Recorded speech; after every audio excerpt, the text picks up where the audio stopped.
في لحظة معينة بعد ما أي حد بيقرر إن هو يتغير بيحس بطاقة قوية، بيحس بحماس واندفاع ورغبة إنك عايز تغير حياتك 180 درجة. تبدأ تقول لنفسك يعني أنا هبدأ بقى من بكرة وهبدأ أتمرن، هظبط نومي وهقرأ وهشتغل على نفسي. وبالفعل أنت بتبدأ من أول يوم إنك تمشي كويس، بس الموضوع ما بياخدش كام يوم والحماس اللي أنت فيه ده والطاقة اللي أنت فيها دي بتبدأ تقل بشكل تدريجي. الحماس بيختفي وفجأة بتحس إنك بترجع تدريجيا لنفس العادات السيئة. تبدأ تقول لنفسك بقى إنك يمكن ده مش وقت التغيير، أو يمكن أنت محتاج تاخد الموضوع بهدوء أكتر، أو يمكن إنك محتاج تحفيز أكتر، أو يمكن محتاج إن أنا أخش أتفرج على فيديو يحفزني ويشحنني ويشجعني أكتر.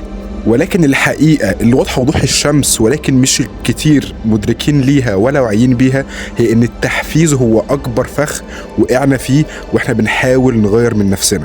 وهقول لك ليه. التحفيز هو شعور، والمشاعر بطبيعتها متقلبة ومتغيرة بناء على الظروف الخارجية. يوم بتكون فوق ويوم بتكون تحت، يوم بتحس انك هتكسر الدنيا ويوم مش قادر حتى تقوم من على السرير. ولو حياتك ماشية على حسب احساسك فانت عمرك ما هتبني حاجة ثابتة، لان المشاعر عاملة زي الموجة، والموجة عمرها ما كانت اساس تبني عليه اي حاجة. وخليني بقى اقولك الفرق الحقيقي اللي محتاج انك تفهمه.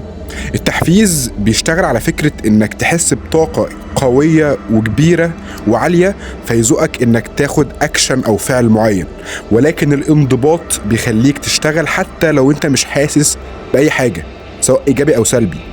التحفيز بيبدأ يخليك تبدأ الطريق، بيديك الزقة الاولى، ولكن الانضباط هو اللي بيخليك تكمل الطريق.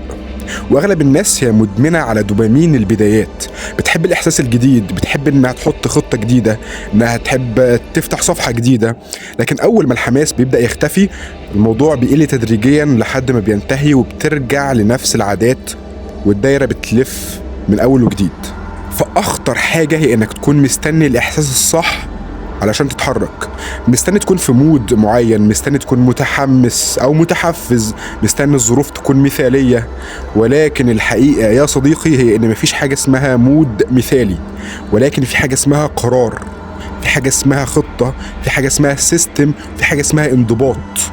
اي شخص بيوصل للهدف بتاعه مش بيوصل لهدفه لانه عنده طاقة اكبر منك، ولا انه اتفرج على فيديوهات تحفيزية اكتر منك، ولا لأنه عنده إرادة خارقة مش موجودة عند باقي الناس. ولكن بس اللي بينجح هو فهم حاجة واحدة، وهو إنه مش محتاج مشاعره علشان يتحرك، ولكنه محتاج لنظام، سيستم. النظام هو إنك تتمرن الساعة الفلانية سواء حابب ده أو لأ، سواء حاسس إنك قادر تقوم تتمرن أو لأ. النظام هو إنك تخلص شغلك حتى لو أنت مش عايز تشتغل. النظام هو انك تعمل الحاجة من غير ما تسأل نفسك انت حاسس بايه دلوقتي، لان السؤال ده هو بداية الانسحاب التدريجي للوقوع في نفس الفخ اللي انت كنت فيه. كل مرة بتقوم تعمل حاجة وانت مش حابب تعملها انت بتبني سيطرة على دماغك. كل مرة بتلتزم بوعد مع نفسك حتى وانت تعبان انت بتبني احترام داخلي. وكل مرة بتعتمد على قرار بدل احساس، جزء من النسخة القديمة فيك بيموت، والنسخة اللي كانت بتمشي ورا مزاجها بتنتهي، وبتبدأ تبني نسخة جديدة، نسخة يعني فولاذية، نسخة قوية فعلا بتبدأ تمشي على البلان والخطة اللي هي حطاها والسيستم اللي حطته علشان توصل لأهدافها مهما كان الظروف الخارجية، مهما كان الشعور، مهما كان المود، مهما كان أي شيء.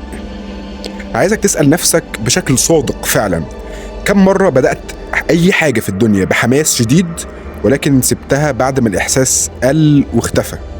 ومش عيب ان الحماس يروح، العيب انك تكون معتمد عليه علشان تنجز المهام اللي المفروض تنجزها. الحقيقة هي انك مش محتاج تحفيز، انت محتاج تكون ثابت. والثبات مش احساس، الثبات هو عادة انك تتحرك مهما كان شعورك. في صوت جواك بيقولك استنى لما تكون جاهز، وفي صوت تاني بيقولك ابدأ حتى لو انت مش جاهز. الفرق بين الشخصين اللي بيقولوا الصوتين دول بعد سنة بيكون ضخم جدا، مش علشان واحد كان متحمس او متحفز اكتر من التاني، ولكن علشان واحد قرر ان هو يتحرك من غير ما يستنى احساس الدوبامين او احساس التشجيع والتحفيز اللي بيحصل عليه من فيديوهات على اليوتيوب او فيديوهات على التيك توك.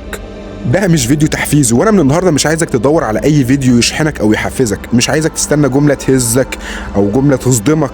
انا عايزك تبدأ تبني نظام بسيط، خطوات صغيرة واضحة ثابتة وتبدأ تنفذها كل يوم حتى لو انت مش حاسس بأي حاجة، وخصوصا لو انت مش حاسس بأي حاجة، لأن اللحظات اللي بتتحرك فيها ضد مزاجك وإحساسك ومودك هي اللحظات اللي بتبني فيها هوية قوية، هوية حقيقية وشخصية رجل حقيقي.